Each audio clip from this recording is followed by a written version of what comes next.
আজকে আমি রান্না করবো সিম মূলা দিয়ে পাবদা মাছ। কড়াইতে প্রথমে তেল দিয়ে দিলাম পরিমাণ মতো। এখানে একটি পেঁয়াজ এবং 8-9টি কাঁচামরিচ ছাড়িয়ে আছে, সেটা আমি দিয়ে দিলাম।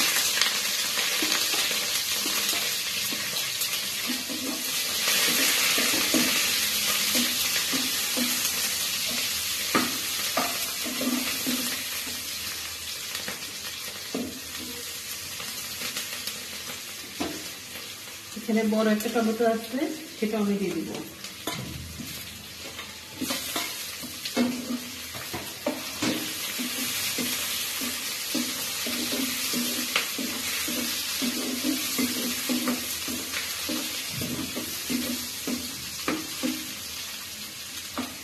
পেঁয়াজটা আমার নরম হয়ে আসছে।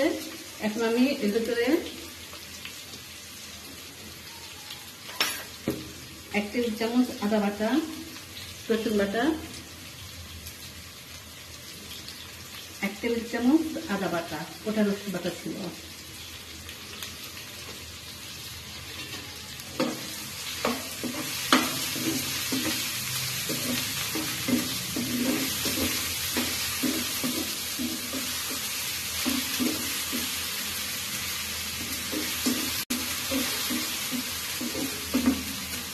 আদা রসুনটা আমার ভাজা ভাজা হয়ে গিয়েছে।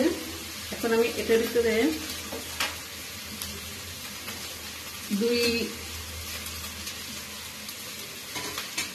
2-4 চামচ হলুদ গুঁড়া,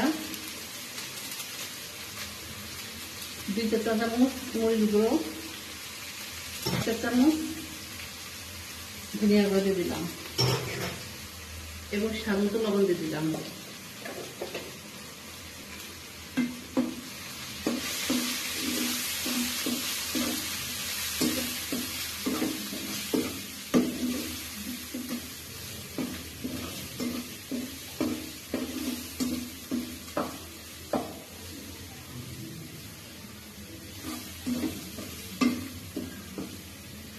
এখন এই মশলার ভিতরে আমি 1 কাপ পরিমাণ পানি দিয়ে মশলাটা কষাবো।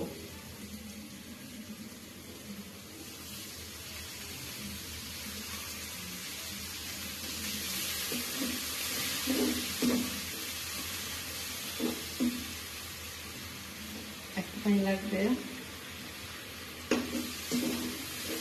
কারণ মশলা যত কষানো হবে তার টেস্টটা তত বেশি ভালো হবে।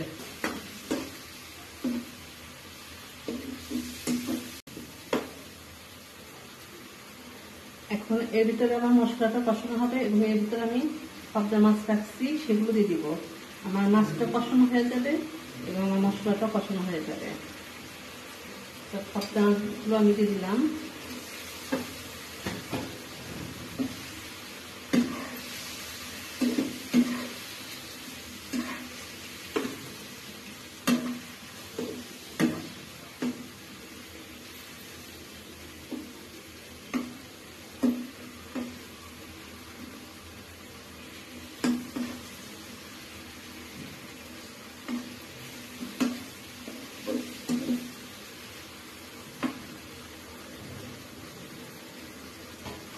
এখন আমি ঢাকনা দিয়ে ঢেকে মাছ এবং মশলাটা কষিয়ে নেব।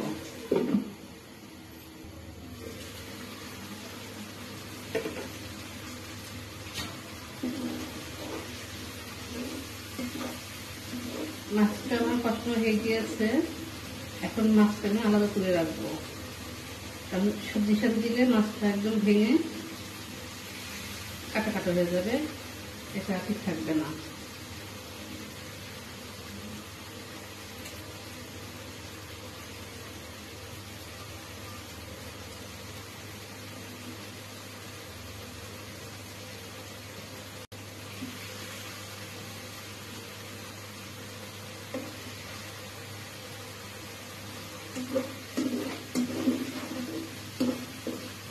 আমার মশলাটা কষানো হয়ে গিয়েছে, তেল ছেড়ে দিয়েছে এবং মশলাটা বেশ ভালো হয়ে গিয়েছে।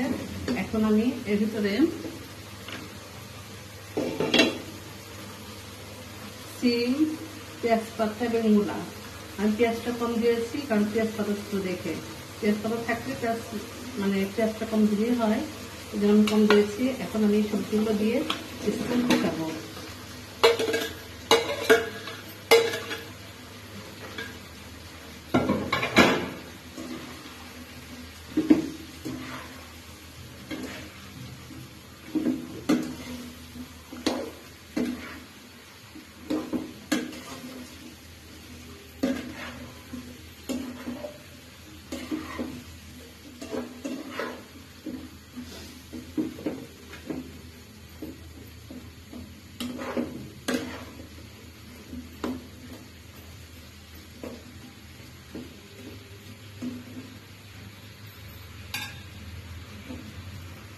এখন আমি ঢাকনা দিয়ে সবজিটা একটু কষিয়ে নেব।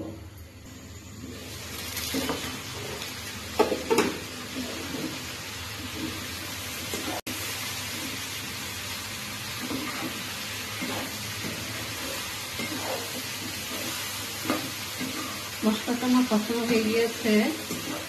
এখন আমি এদিকে পরিমাণ মতো পানি দিয়ে দেবো।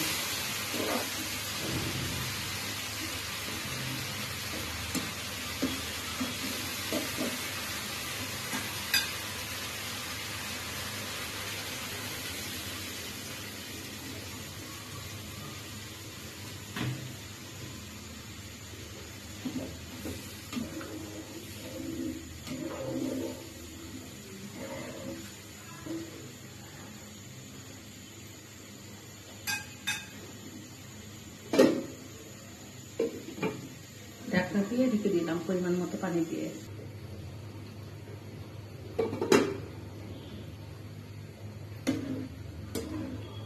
আমার তরকারির ঝোলটা ফুটে উঠেছে। এখন আমি এই কষানো মাছগুলো দিয়ে দিব।